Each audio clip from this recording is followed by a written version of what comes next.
ओम शांति। आज 24 जनवरी 2022। बाबा कहते हैं, मीठे बच्चे 21 जन्मों के लिए सदा सुखी बनने के लिए इस थोड़े समय में आत्म अभिमानी बनने की आदत डालो। आज बाबा ने हम बच्चों का पूरा अटेंशन सर्विस की तरफ, सेवा की तरफ खिंचवाया है। पूरी मुरली में बाबा ने कई बार हम बच्चों को सर्विस का बहुत बहुत शौक़ रखने के लिए बोला है। बाबा ने कहा कि सर्विस का बहुत बहुत शौक़ होना चाहिए। यही शौक़ देवी राजधानी स्थापन करने के निमित्त बनाता है। हमें शौक़ रखना है कि ज्ञान रत्नों का दान कैसे करें। हमारी मिशन ही है पतितों को पावन बनाने की। इसलिए बच्चों को राजाई की विधि करने के लिए खूब खूब सर्विस करनी है। जब भी मेले आदि लगते हैं, लोग स्नान करने जाते हैं, वहाँ भिन्न भिन्न पर्चे भिन्न भिन्न भाषाओं में छपवा कर बांटने चाहिए। ढिंडोरा पिटवाने चाहिए कि आइए अपने परम पिता शिव के बच्चे बनकर उनके पूरी संपत्ति, उनके पूरे वर्षे के अधिकारी बने। परमात्मा शिव बैठ समझाते हैं कि बच्चे आत्म अभिमानी बनो, अपने को आत्मा समझो और मुझे याद करो। बाबा ने समझाया कि अच्छे बुरे सब संस्कार आत्मा में ही रहते हैं। जब माया रावण का राज्य होता है या भक्ति मार्ग शुरू होता है अर्थात द्वापर से जब विकारों के शरीर में प्रवेशता होती है तो हम बॉडी कॉन्शियस बन जाते हैं। फिर जब भक्ति मार्ग का अंत होता है तो परमात्मा शिव आकर हमको समझाते हैं कि बच्चे अभी आत्म अभिमानी अर्थात सोल कॉन्शियस बनो। हम इस सृष्टि के आदि में अर्थात सतयुग त्रेता में आत्म अभिमानी ही थे। फिर हमें ये प्रैक्टिस फिर से कराई जाती है कि इस संगम युग पर कि अपने को आत्मा समझो, शरीर नहीं। मैं आत्मा इस शरीर की मालिक हूँ। ये पुराना शरीर छोड़ हमको नई दुनिया में नया शरीर जाकर लेना है। नई दुनिया अर्थात सतयुग त्रेता में ये 5 विकार होते नहीं। देवी देवता जिनको श्रेष्ठ पावन कहा जाता है, वह सदा आत्म अभिमानी होने के कारण 21 जन्म सदा सुखी रहते हैं। फिर द्वापर से हम बदलकर बॉडी कॉन्शियस हो जाते हैं। निराकारी दुनिया में तो बॉडी कॉन्शियस या सोल कॉन्शियस इसका प्रश्न ही नहीं उठता, क्योंकि वह तो आत्माओं के रहने का स्थान है जहाँ शरीर तो होता ही नहीं। वह तो साइलेंस वर्ल्ड है। परमात्मा शिव आकर समझाते हैं कि बच्चे अभी आत्म अभिमानी बनो तो तुम्हारे सर के ऊपर जो जन्म जन्मांतर का पापों का बोझा है वो सब जो है विनाश हो जाएगा मुझे याद करने से। बाबा कहते हैं कि मुझे याद करो अर्थात मुझे याद करो और सिमर सिमर सुख पाओ, कलह कलेश मिटे सब तन के, अर्थात तुम हेल्दी और वेल्दी बन जाओगे। सिमर सिमर सुख पाओ यहाँ मतलब जो है भक्त लोग तो समझते हैं कि शिव शिव करके माला जपते हैं, तो पर वहाँ तो फिर माला के साथ योग हो जाता है।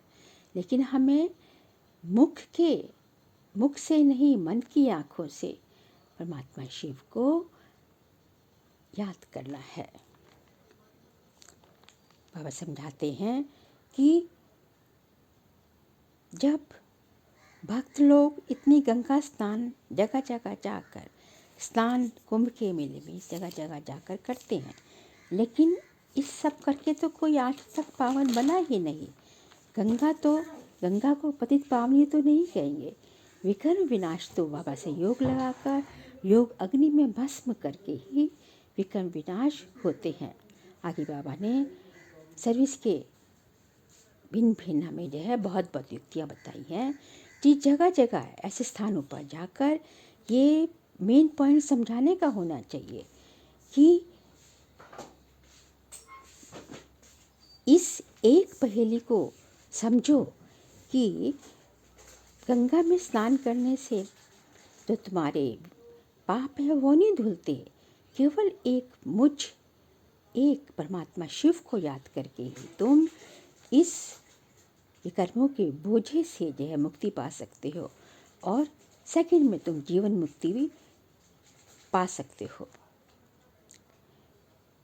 सर्विस करने के लिए बाबा कहते हैं कि भक्तों को समझाओ कि अंधों की लाठी बनना है, उनको सुजाग करना है, उनको रास्ता बताना है। ये बहुत इसके लिए समझाने वाले ने बाबा ने आज शब्द इस्तेमाल किया कि बहुत चमत्कारी बुद्धि चाहिए, जिनके पैरों में देह अभिमान की कड़ियाँ जंजीरें पड़ी होती हैं। उन्हें सोल कॉन्शियस बनने में काफ़ी कठिनाई होती है, पर सोल कॉन्शियस बन नहीं पाते हैं और उन पर बाबा को बहुत तरस पड़ता है। बाबा कहते हैं कि पर्चे भिन्न भिन्न भाषाओं में होने चाहिए। और आगे बाबा ने ये भी कहा कि जैसा समय वैसी सर्विस। जैसे आजकल ऑनलाइन का ज़माना है तो ऑनलाइन की सर्विस बेशुमार है। बाबा कहते हैं अपनी जांच खुद करो कि मैं आँख का फूल या गुलाब का फूल हूँ। यदि मैं सर्विस करता हूँ तो सर्विस नहीं करता हूँ तो गोया मैं आँख का फूल हूँ। बाबा ने कहा कि बाबा तो हमें सच्चा हीरा फ्लोलेस डायमंड बनाने का पुरुषार्थ करवाते हैं, लेकिन बच्चे तो नंबरवार ही होते हैं। आज का वरदान है, कर्म करते हुए न्यारी और प्यारी अवस्था में रहे हल्केपन की अनुभूति करने वाले कर्मातीत भव।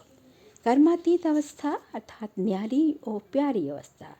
कर्मातीत अवस्था मतलब कर्म से न्यारा। कर्म से तो जब तक आत्मा इस शरीर में है, कर्म से तो कोई मुक्त हो ही नहीं सकता, लेकिन कर्म करते हुए कर्म के प्रभाव से मुक्त, अर्थात किसी भी प्रकार का प्रभाव जो है आपके ऊपर ना पड़े। जो है आपने कुछ किया, कर्म किया और ये सोचो कि कराने वाले ने करा दिया, और उसके बाद जस्ट उपराम जब ऐसी स्थिति हो जाएगी तो सदा हल्कापन रहेगा।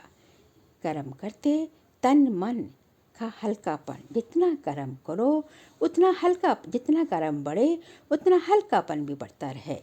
कर्म अपनी तरफ खींचे ना। ऐसी अवस्था जब होगी तब जो है तुम बहुत बहुत संकल्पों से भी हल्केपन का अनुभव करोगे। आज का स्लोगन है, सर्व प्राप्तियों से सदा संपन्न रहो तो सदा हर्षित और सदा सुखी और खुश नसीब बन जाएंगे। बाबा कहते हैं कि जब तुम सर्व प्राप्तियों से संपन्न हैं तो इसका मतलब आपकी स्थिति बहुत ऊंची है, और जब हमारी स्थिति इतनी ऊंची हो जाती है तो छोटी छोटी चीज़ें, जैसे ऊंची पहाड़ी से कोई चीज़ देखने में बहुत छोटी लगती है नीचे, इसी तरह जब हमारी स्थिति इतनी ऊंची हो जाती है तो हमें छोटी छोटी बातें, किसी से ईर्ष्या वैर द्वेष नहीं रहता, और हम सबसे संस्कार मिलन, हमारा जो है मिलन की राह, संस्कार की जो है मिलन की राह जो है बहुत अच्छा चलता है। किसी से संस्कार स्वभाव का टकराव नहीं होता, और इस कारण हम सदा हर्षित और सुखी और खुश नसीब बनते जाते हैं।